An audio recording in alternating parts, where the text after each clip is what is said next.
first and foremost, I put out a region break episode, and it's doing the same thing as the Contra video where the YouTube algorithm is just burying it really, really early. If you can, there's a link in the video description. Please check it out. It's an Animal Crossing episode where the Japanese side of things and the Western side of things are completely different from one another. There's like a lot of Japanese culture in the original Animal Crossing, and then they kind of shifted and changed things to make it a lot more Americanized in the first Animal Crossing. Fascinating stuff. I really enjoyed making it, and I hope that you can check it out. But that's not why I'm here. I'm actually here to talk about something a little more boring, honestly, unless you're looking for a job. What I'm looking for is a new co-producer of Boundary Break. I, right now, am making 2 videos a month. That's all I'm capable of doing. And I need more people. And I figured out a way in which to compensate someone fairly to essentially be a Shesez 2. So what I need from someone is someone that has good oration skills, and they can video edit the same level as I do for my videos, and also can collect the footage for a Boundary Break episode. That's right. I'm not looking to be a director. I'm not looking to be the narrator. I need someone who can do it all. And if you're interested, please, send me a example on a YouTube video. And it has to be a YouTube video. I don't want to click any weird links. I don't need a virus on my computer or my information purged. I need it to be on a YouTube link. Giving me an example of how you would do the intro and 2 scenes. And if you need a little bit of direction as far as what would make me happy, it has to be as close to how I do things as possible. You don't have to be exactly like me unless you're this guy. And it's funny because Ronnie now plays Mewtwo in Dark Samus, and guess who Zyro is playing right now? Dark Samus. Yeah, I don't know why every Mewtwo player is just kind of shifted over to Dark Samus. It's the funniest thing to me. If anybody knows who that guy is, I've been looking for him for years. That sounds a little creepy. It's not like that. But if anybody knows who he is, and if he wants a job making Boundary Break videos, then please get me in contact with this guy. I've not been able to find him. He's like a weird mystery man. But if you're not that guy and you want to be able to make Boundary Break episodes, again, give me the example and tell me a bit about yourself too. There's like 2 things that are super important to me that people often don't take into account when they bring on people on YouTube channels. Number one is that you just need to be a good team player. I'm not looking for any divas or big egos. I'm not looking for someone to hop on for 2 months and then try to essentially usurp Boundary Break or cause a controversy or, just leave in a very short-term sense. I am looking for someone that wants to at least be working with me for a couple of years. The other thing is I'm looking for just reliability. Just, you'd be surprised how difficult it is to find reliable workers. I want to be able to put out 2 extra videos a month. So I need someone that has the work ethic to make that happen. So if you can make that happen for me, if you can be reliably putting out 2 videos a month, then you're perfect. So those are like 2 big things that you just need to describe in your email about how you can assure me that you're good on both those fronts.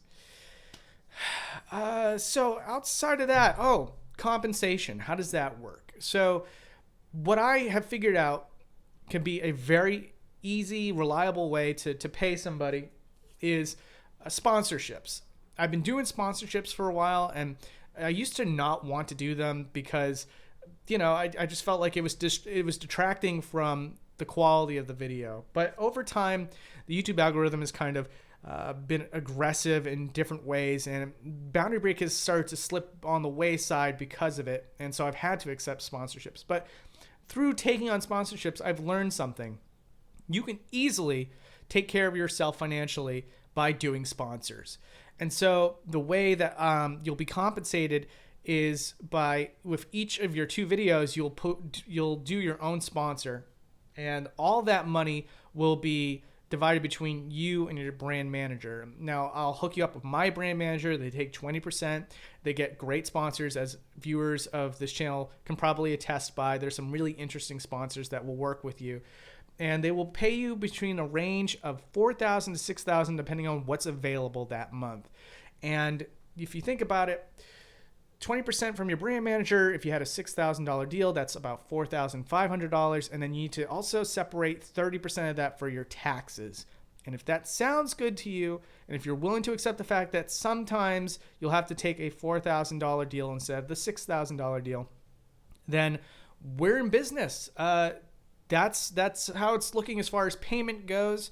Again, this is about a full-time gig, so you'd have to take this very seriously. This is not a hobbyist position. You can't just kind of do two things on the side or whatever. There's a little amount of dedication you have to have in order to accomplish 2 videos a month for something like Boundary Break. I will, of course, give you all the tools and resources you need to kind of get you on your way, but the end goal is that within at least 2 months, you're on your own and you're working very independently. Of course, you still have to reroute back to me. Let me know what game you're doing and how things are going and stuff like that. But outside of that, yeah, you get to essentially work on your own. So please send me that email, and I hope that there is a star amongst you that can work on the show. Hopefully, and I mean this actually, let me speak directly to you, the viewer. I'm going to be very careful about who I pick to be a co-producer in Boundary Break. I know a lot of you feel like it's not Boundary Break without Shesez, and I, to some degree, agree with that. I will make sure we find a great co-producer, one that is not distractingly better or worse, so that when you watch the shows on this channel, there won't be really a separation. There won't be a need or a feel to click off the video because it's not me. I'm going to be working extra hard to find that right person. Anyways, that's it. If you're a viewer, dude, please check out that region break video. It's super duper good. I promise it's worth your time. And if you want to hang out with me tonight, I'm going to be doing Twitch with my friend Jimmy. We're going to be playing Dark Souls 2.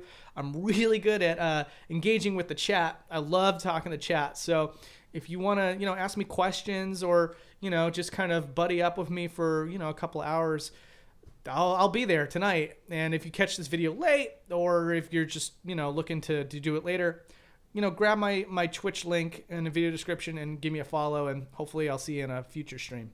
Anyways, thank you guys so much for watching. Next video will be Final Fantasy VII Remake, I think. So hopefully you stay tuned for that. Take care, guys.